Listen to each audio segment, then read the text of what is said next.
Hi guys! Welcome back to our channel, Arvin and Aiza. Today, kwento ko lang what our random Sunday looked like. Tara!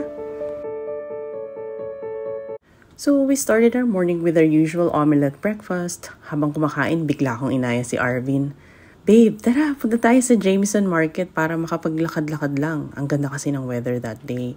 So, ayun na nga, nag-ready kami and off we went to Belconnen.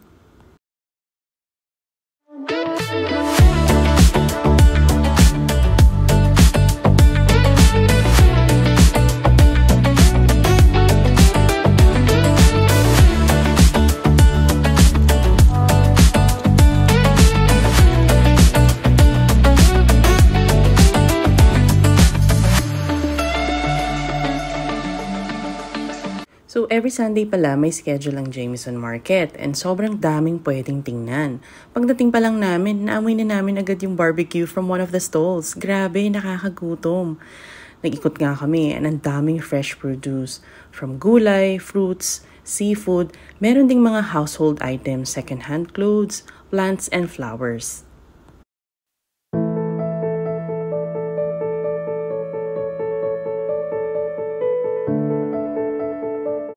While walking, nakita ko yung Thai food stall. Nakabili ako ng mango sticky rice. Favorite ko kasi to.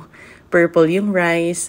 Ang ganda tingnan. Tapos yung mango sobrang hinog at mukhang matamis. And yes, legit, ang sarap niya guys.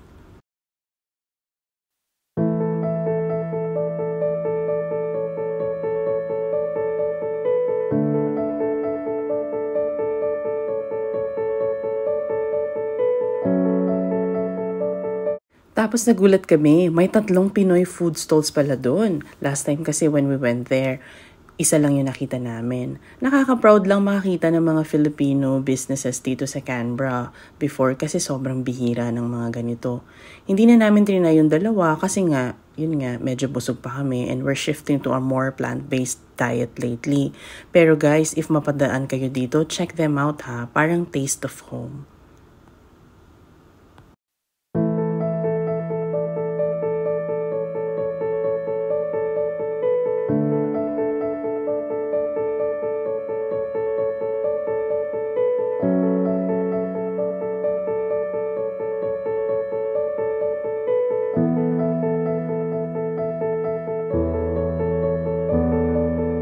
Then, nakita namin isang Filipino food truck. Super Instagrammable and ang linis ng setup nila ha.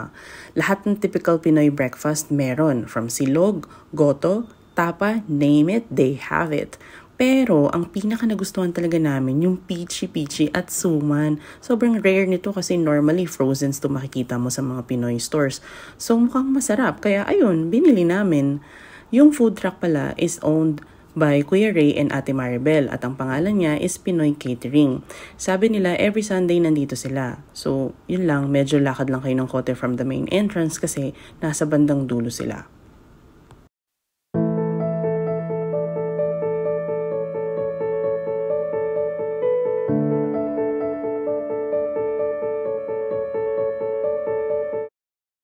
After namin sa Jameson, dumaan kami saglit sa bahay ng sister-in-law ko. Kwentuhan, kainan, kulitan, simple lang pero ang saya. Ayun, ginulo namin yung umaga nila.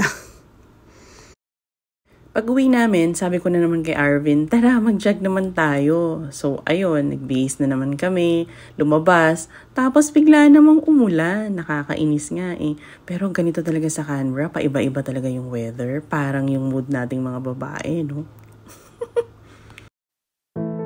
And that's our simple Sunday, guys.